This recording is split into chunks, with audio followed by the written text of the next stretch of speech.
I've worked with quite a lot of students on their auditions and castings. A few for movies, TV, but mainly working with students for their drama school auditions. So I've had 4 students got into Lambda, 3 into RADA.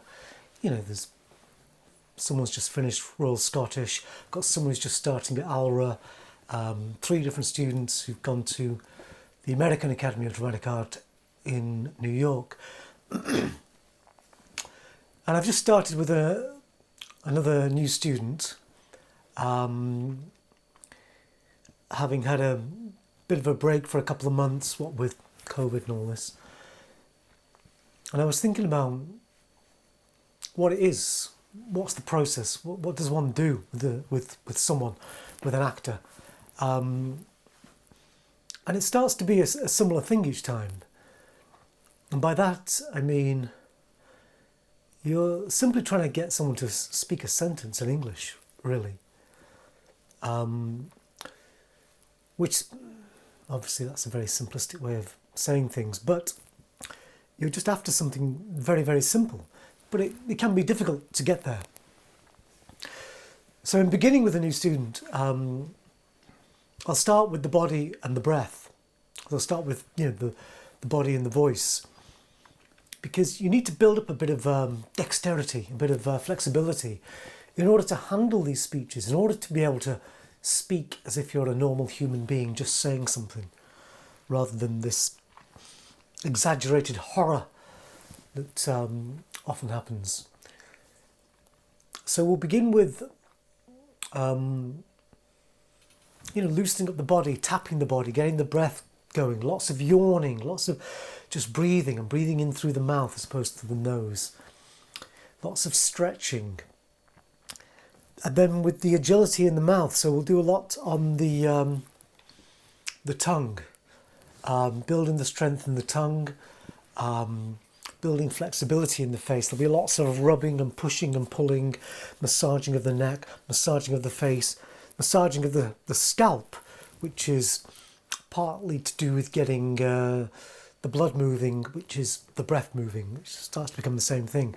Because your capacity to breathe starts to become your capacity to take action, which is what we're going to be aiming for.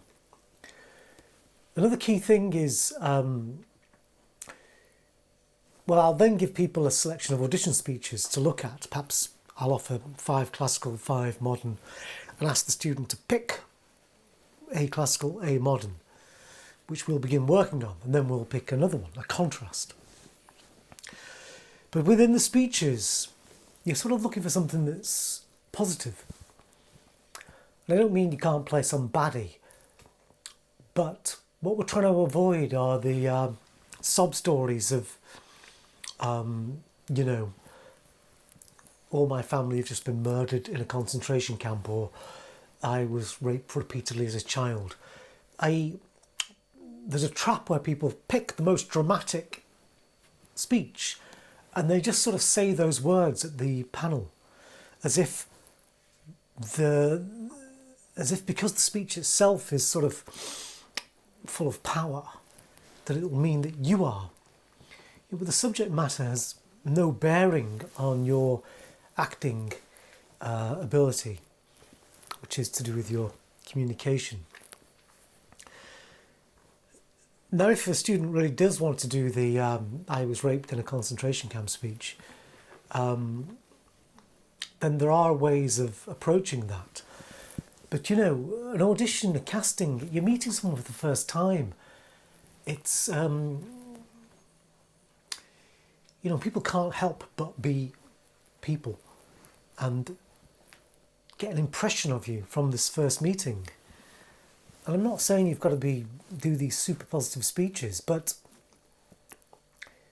if there's something innately just it's going to make everyone just uncomfortable before you start, it's not a good idea. I mean, that extends to swearing. If it's just full of swearing, it just gets a bit much. It just gets a bit annoying. It's again, it's like meeting a person for the first time. You might swear a lot with your friends, but when you first meet, if they just start swearing at you a lot, it's just a bit much. So, so yeah, first thing then is then to get these speeches chosen. Now often it depends on the actor, depends on the speeches, depends on a few things, but I'll often start work on the classical first, which is usually a Shakespeare. Just because it's more difficult, physically, technically, because you need a lot more breath, because it's long thought. And what I mean by that is you need a lot of breath to say these sentences. So what we'll do is we'll identify the breath in the sentence, which the writer tells you what that is by giving you punctuation. Punctuation breaks up thought. So we'll always start by looking at the breaths you have to breathe, the start and the end, because you're going to breathe before you start speaking, and you're not going to stop breathing just because you finish speaking. And then all the full stops. And by full stops, I mean anything with a point, the exclamation mark or the question mark. And so we'll identify the shape of the thought process of the character. And I'll ask questions like, which is the longest sentence, which is the shortest sentence? And we're looking at whether it's a very staccato sort of speech, or there's a very long drawn out bit that goes on for quite a while and says quite a few things. It's just interesting to become aware of that. Because again, our actors will often try and impose their own shape onto the speech regardless of what the writer's telling them. So I get people to tune in to how to speak the sentences that are contained within that speech. And this is almost like just a voice exercise. This is just a physical process. And we won't really discuss character and all that stuff. There's a lot you can learn from the speech. You can sort of guess, well, does this end well for this person? Does this end badly? Are they succeeding at this point? Are they not? Is it drama, comedy, absurd? So you can glean a lot of stuff from the initial just reading of the simple speech. Maybe it's 20 lines, 25 lines, something. A 2-minute speech. And so we'll do a lot of work which is almost very technical, because also I don't want the actor to start getting into being the character, getting into their thing. Because often the actor can bring their enthusiasm before they're ready to share it. And so you get this enthusiastic mess that no one can understand. Because we need to be able to hear you. We need to see something that looks like something worth watching, which if you're all contorted, it gets annoying. Now, you may deliberately have a weirdly contorted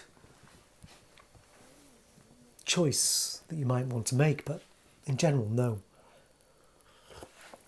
And often students argue their faults after they unconsciously made them. Then they pretend it was a choice. So sometimes you sort of try to nip that in the bud. So anyway, we'll begin with lots of body, stretching, getting the blood moving, lots of strength in the mouth, articulation, voice exercises. One of my favourites is to take a deep breath, count out to 5, quick breath, count to 10, quick breath 15, quick breath 20. And what I do with these exercises, I'm just sharing the exercises that I was taught. And what I found when I was at RADA was that the voice teacher, who was the most traditional, who was the most like a military sergeant major, I don't mean he was nasty or anything, but I mean it was all very practical, pragmatic. He was the most favoured. He was the one who everyone wanted and I was lucky enough to have. So again, in what I'm trying to share with the students, it's just the stuff I was taught. So yes, the body, the voice, and then a choice of speech and looking at the thought process in the speech.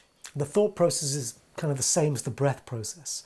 So that'll be the opening bit I'll do with the student.